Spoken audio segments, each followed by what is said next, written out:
Hey guys, welcome back to Blind Trick Exotics. I'm John, and today we have our fourth and final clutch of the year. To be honest, this is going to hatch so late in the year, I might consider it like a 2023 clutch. But this is a really cool clutch for me because this is the first female that I raised from a hatchling up to an adult and bred. Now, I didn't produce her, but I purchased her as a hatchling a few years back. And she laid a beautiful clutch here. Looks like we have at least 6 good eggs that I can see. She's a first-time mom, obviously. She was actually bred to my lightning pied male. So all of these eggs are going to be pied. They're all going to be 100% het MJ xanthic. And she is also pastel, mojave, and possible leopard. So what I'm looking to do with this clutch is, alright, she's not. Let me show you her. So it looks like we have 6 eggs out of this first time mommy, and I'll show you her up close a little bit. I love her. Her name's actually Summer because of how bright yellow she is.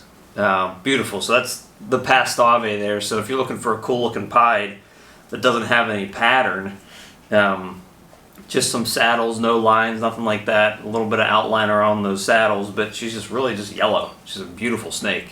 So that's pastave, possible leopard in there is what she was sold to me as. Just give her a kind of a feel up under the belly to see if there's anything else in there, and she looks empty. So yeah, there's nothing left inside there in her belly.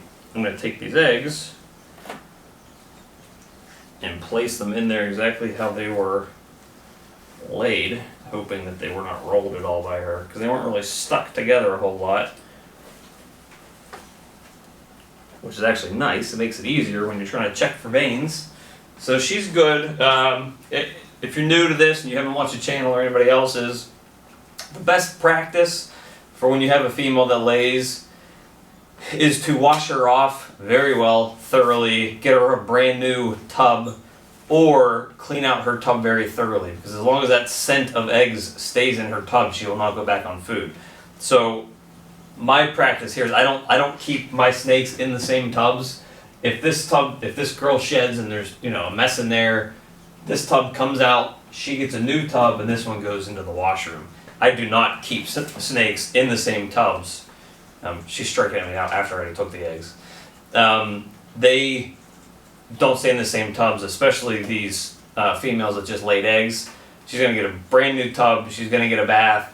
That way, in a couple days, I'll try to feed her again. 9 times out of 10, they eat the next day, because if you think about it, they probably haven't eaten for 2 months or so. So they're extremely hungry. So the next step in this that you're not going to see is I'll just, take her out and clean her tub. And don't be highly concerned if your snake doesn't lay, exactly 28 to 30 days or so after she shed, her pre-lay shed. She shed on 9/9 and today is 10/11. So she's a little bit over, like a day over or so. I've had snakes go like a week late. I've had snakes go 3 or 4 days early.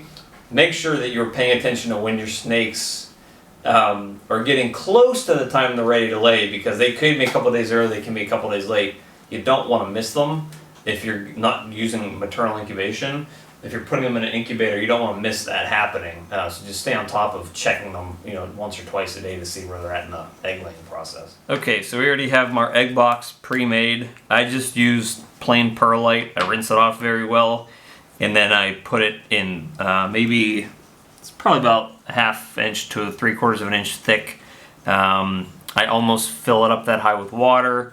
I put the egg tray on top, and I've never had an issue with my eggs not surviving incubation because of humidity issues.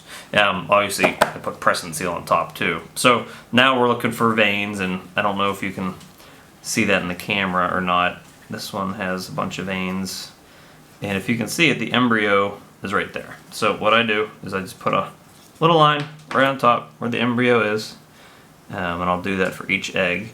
I've gone back and forth between leaving the eggs kind of where they're at,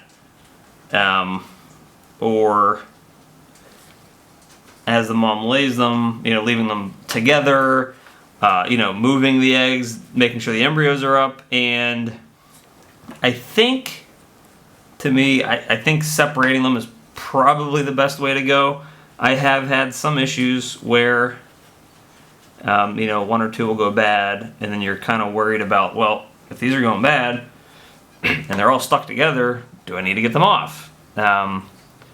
And they're also harder to peel apart once you let them set. Like these two, they came apart really easy. When they've been sitting there for a day, they're very hard to pull apart at that point. So if you do have one that goes bad and you don't want to take the chances of that, mold growing on the other eggs, then you probably want them to be separated well ahead of time. All right, so we have 6 eggs in here. They all look good, which is what I like to see. This one is extremely long, so I hope that's, there's a nice surprise in there. There's a couple shorter ones, and what I'd like to try to do is kind of situate them so that, the shorter ones are next to each other, so they're touching the smallest amount possible. It's not a big deal if they touch, especially if you already have them taken apart. But this one obviously can't fit next to another egg. These two are a little longer. This one here is a decent size, but it's okay there. And these two are the shortest ones, so I put them in the same row. Obviously, if you have 10 eggs, it's going to be a tight fit in there, but they will fit. The next step is to take your press and seal. And I just put it on the top. There's no magic trick to this. Do not overthink it. Just put the press and seal on. Seal it on the... It's nice if you have an egg box that has sort of a rim on it so that it's easy to press down. My old ones didn't really have a kind of a ledge like a rim here, so it was kind of harder to seal it. I don't put holes or anything in there. I just seal it, and they have been fine. What we do here is I do what year it is, what number clutch. Let me actually turn this light on. What year it is, what number clutch it is, the male, the female, when they were laid, and when they're roughly expected to hatch. And that's it. It's basically that simple. Take the eggs out, put them in there, mark them where the embryos are, and get them ready to go for the incubator. These are, 58 days, roughly 2 months. So they'll be right before Christmas. And like I said, I probably won't even consider this, I don't think, a clutch for this year, because they're going to hatch so late, they'll never be ready for sale until after the first of the year. So even though they were hatched this year, they might be 2023s and just wrap. Actually, this is the 5th clutch, not the 4th, because my 4th clutch is due to hatch next week, which is another pied het MJ clutch.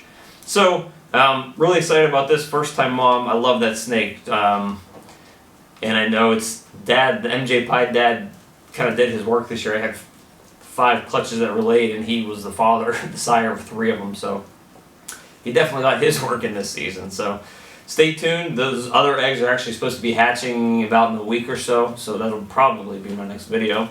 Thank you guys for stopping by, and we'll see you next time.